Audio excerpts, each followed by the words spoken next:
तो क्या हमें करना है और क्या हमें नहीं करना है। तो सबसे पहले डोंट्स में हम लिखते हैं।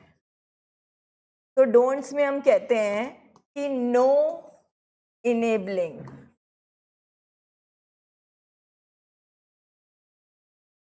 ठीक है। सेकंड हम कहते हैं नो प्रोवोकिंग,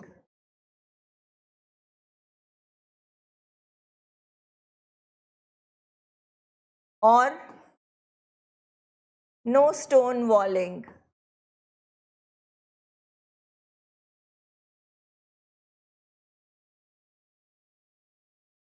नो साइलेंस,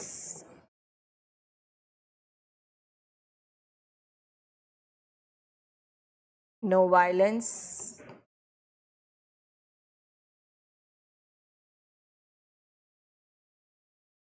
ठीक है। और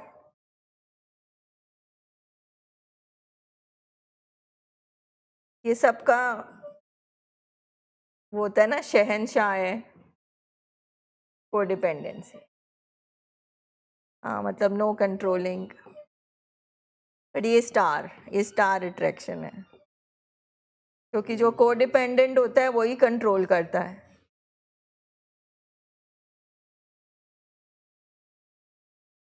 इंसल्ट नहीं करना, हेट नहीं करना, वो सारा प्रोवोकिंग में आ गया। ब्लेम नहीं करना, इंसल्ट नहीं करना, डिसरिस्पेक्ट नहीं करना। और इनेबलिंग में तो बहुत ही अच्छा लगता है इसको ये सब चीज़ें पसंद है, ये भी पसंद है, ये भी सब कुछ पसंद है इसको। डूज, तो मतलब फैमिली भी एक बार के लिए कंफ्यूज हो जाती है, तो इतना सब कुछ नहीं करना, तो करना क्या है Radhika? It's okay, this to shell pass. Want to share something? Try whatever is coming in your mind. Try.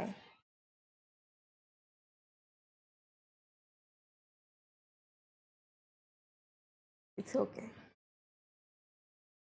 तभी दैट इज वाई वी से कि रिकवरी एक फेज है। अप्स एंड डाउन्स आएंगे, रिलैप्सेस आएंगे, स्लिप्स आएंगे। सबसे बड़ी बात आपकी लाइफ में भी क्या आया? Uncertainty, uncontrollability, unpredictability. ये नहीं पता था। और लाइफ में ट्रेजेडी तब नहीं होती कि जब एक जगह सही हो और एक गलत हो। हम सबको पता है हमने सही चूज करना है। ट्रेजेडी लाइफ में तब होती है जब दोनों ही चीज़ें हमारे लिए लाइफ के लिए इम्पोर्टेंट होती है। बट ये प्रोग्राम इससे एक कदम आगे चलता है। वो कहता है एक इम्पॉर्टेंट है, एक अर्जेंट है। वो ये नहीं कह रहा वो इम्पॉर्टेंट नहीं है, बट उसमें भी एक कैटेगरी है, आपको चॉइस मेक करनी है। इन जगहों पे फिर आते हैं लाइफ के चैलेंजेस।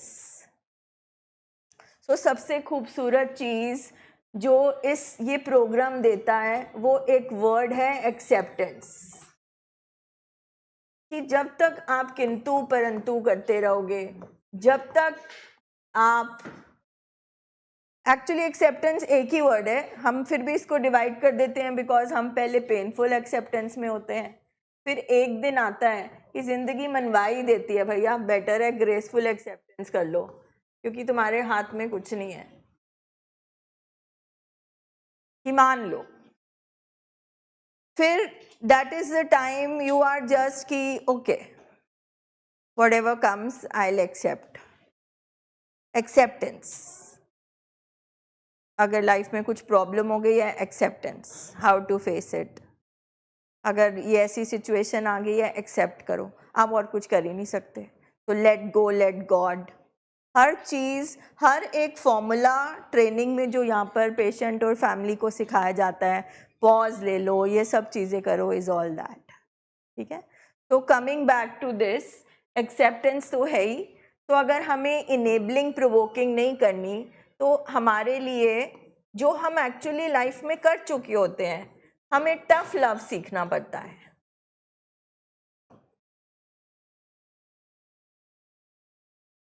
जैसे जैसे डिजीज प्रोग्रेस करती है वैसे वैसे हमारे पेशेंट से अटैचमेंट भी बढ़ती रहती है।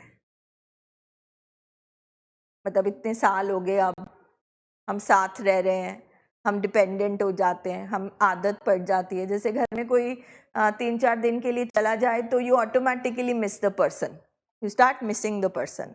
है ना। तो जिस तरह से मतलब प्रोग्रेस करती है डिजीज़, वैसे ही हमारा भी फैमिली का भी सर्कल चलता है। अब हर फैमिली जो यहाँ बैठी है, कभी ऐसा दिन था कि जब बच्चा पैदा हुआ था तो डॉक्टर ने बोला था कि इतने दिन बाद वैक्सीन लगानी है, चाहे आंखें बंद करके, चाहे जैसे मर्जी, हम सब ने अपने छोटे से बच्चे के अंदर इंजेक्शन घुसवाए हुए हैं। What is that? तब हमने क्यों नहीं बोला कभी कि नहीं नहीं इसको इंजेक्शन नहीं लगाओ, मैं नहीं देख सकती। अब आप देखो, लाइफ होगी तो हेल्थ होएगी, हेल्थ होगी तो एजुकेशन होएगी। अब हम मतलब पहले ये नहीं सोचते थे हम। तो इन तीनों में से सबसे बड़ा कौन सा है? अगर हम लाइफ बोलें, अगर हम हेल्थ बोलें, अगर हम एजुकेशन बोलें, तो बड़ा क्या है सबसे? लाइफ है तो हेल्थ है। तो जब बात करते हैं इश्यूज़ और नॉन इश्यूज़ की, जब फैमिलीज़ बोलती हैं नहीं नहीं जाना बहुत ज़रूरी है, नहीं नहीं एजुकेशन बहुत ज़रूरी है, नहीं नहीं घर में शादी बहुत ज़रूरी है, जॉब बहुत ज़रूरी है, सब कुछ ज़रूरी है। सो द इशू इज़, यहाँ पर तो एक primary chronic progressive fatal disease के साथ आप रह रहे हो, जूझ रहे हो, जिसमें फर्टिलिटी रेट बहुत हाई है। फिर अगर आपकी फिज़िकल पैरामीटर्स कॉम्प्रोमाइज़ हो जाते हैं, आपके रिश्ते, सारी चीज़, सारी की सारी ज़िंदगी स्टेट पे लगी है। तो जब आपने छोटी छोटी चीज़ों के लिए टफ लव किया, तो आज अपने बच्चे को, आज अपने लव्ड वन को बचाने के लिए आंखों में आंखें डाल के ये भी नहीं कह सकते कि I love you, I want to save you. नहीं कह सकते ना, हम भूल चुके हैं। तो ये प्रोग्राम रिवाइज कराता है कि खाली टफ भी नहीं होना और खाली लव भी नहीं, ये कॉम्बिनेशन में चलेगा कि जहाँ टफ होना है वहाँ टफ, और टफनेस का वो मतलब नहीं है जो हम समझते हैं, ना मारना ना पीटना, रिस्पेक्ट पूरी करनी है। बट जहाँ पे पेशेंट को ना बोलना है वहाँ पर ना बोलना है, और फिर उस पर डटे रहना है, क्योंकि इनेबलिंग बैठी हुई है हमारे ब्रेन में कि अच्छा थप्पड़ तो खैर नहीं लगाना, थोड़ा सा डांट दिया, थोड़े से टफ वर्ड्स बोल दिए, उसके बाद देखा कि पेशेंट ने 4 घंटे खाना नहीं खाया तो पुछ पुछ करने चले गए। It's okay. मतलब इसी तरह से जब छोटे बच्चे को इंजेक्शन लगाया था, वो रोया, उसको बुखार हुआ, जहाँ पे इंजेक्शन लगा वो लाल भी हुआ, वो सहम भी गया, वो चिल्लाया भी, बट हम फिर भी खड़े रहे ना वहाँ पर। तो अगर वो 3-4 घंटे खाना नहीं खाएगा तो कुछ नहीं होता, क्योंकि हमारे पेशेंट्स ऐसे ऐसे फेजेस में कई बार बहुत बहुत दिन खाना नहीं खाते, उनका खाना, सोना, पीना सब कुछ ऐसे ही अपसेट हुआ होता है। So this thing what we have to do is tough love. अब टफ लव के अंदर हम इस अम्ब्रेला टर्म के अंदर ये सारी चीज़ें आ जाती हैं कि हमने असर्टिव टॉक करनी है, ठीक है। इनमें तो कुछ टॉक होती नहीं ना, ये तो अनहेल्दी टूल्स हैं जो हम यूज़ कर रहे हैं। चलो ये पेन थोड़ा यूज़ करके देख लो, शायद ये काम आ जाए, शायद डांटेंगे तो काम आ जाए, शायद मार पिटाई कर दें, शायद इसकी लोगों के सामने बेइज्जती कर दें, चाचा मामा सबको बिठा के इसकी बेइज्जती कर दें तो शायद इसको आ जाए। वो सब तो नहीं चलता ना। तो अब बात करनी है। अब बात का जो बेस है वो ये है कि अगर एक फादर और सन में बात होनी है तो एक बाप है और एक बेटा है और एक ये रिश्ता है। तो हमने उस रिश्ते को इस्तेमाल करना है। हम उस रिश्ते की बुनियाद पे ही यहाँ पे आए हैं, क्योंकि फादर अपसेट है बच्चे को देखकर तो वो हॉस्पिटल आया, और कहीं ना कहीं उस बच्चे को पता है ये मेरा फादर है, अपसेट वो भी है। तो और हम यहाँ पे क्यों आए हैं? आईक्यू की वजह से नहीं आए, सोशल क्वोशंट की वजह से नहीं आए, इमोशनल क्वोशंट। हम इमोशन होते हैं बट इस तरह से निकलते हैं।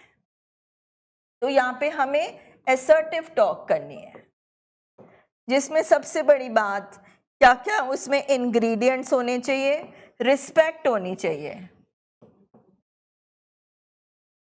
साथ में गुड फीलिंग होनी चाहिए,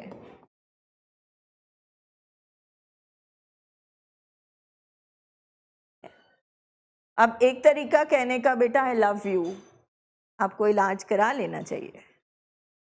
एक है कि कराता नहीं कराता, बुलाऊं फिर मास्टर को, व्हाटएवर, जिसको भी, फिर वो प्रोवोकिंग हो जाएगी। तो इसमें रिस्पेक्ट, गुड फीलिंग, हमारी टोन क्या है, हमारे वर्ड्स क्या हैं, हमारी बॉडी लैंग्वेज क्या है।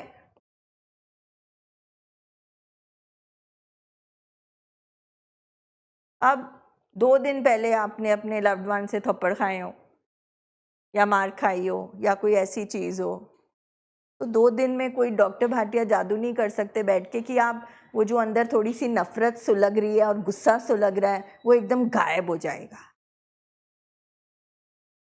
तो वो कहीं ना कहीं टोन में, शब्द में, बॉडी लैंग्वेज में निकलेगा। It is natural, we all are human beings. तो यहाँ बैठे बैठे धीरे धीरे ये एक एक चीज़ पे काम होता है। रिस्पेक्ट नहीं निकलती, जो मर्जी आप कह लो, चाहे वो आपका बच्चा है, because due to lack of psychoeducation, due to stigma, toxic shame, शर्म की वजह से, और क्योंकि इसको बीमारी के दायरे में देखना बहुत मुश्किल है, क्योंकि फोड़े फिंसी नज़र आते हैं, कैंसर नज़र आ जाता है, अल्सर नज़र आ जाते हैं, पर हमारे लव्ड वन के अंदर जो दिमाग बीमार है वो नज़र नहीं आता। तो हमारे को कौन दिखता है सामने? Loved one. और लव्ड वन से हम क्या एक्सपेक्ट करते हैं? प्यार, ट्रस्ट, रिस्पेक्ट, जो ये बीमारी ख़त्म कर देती है।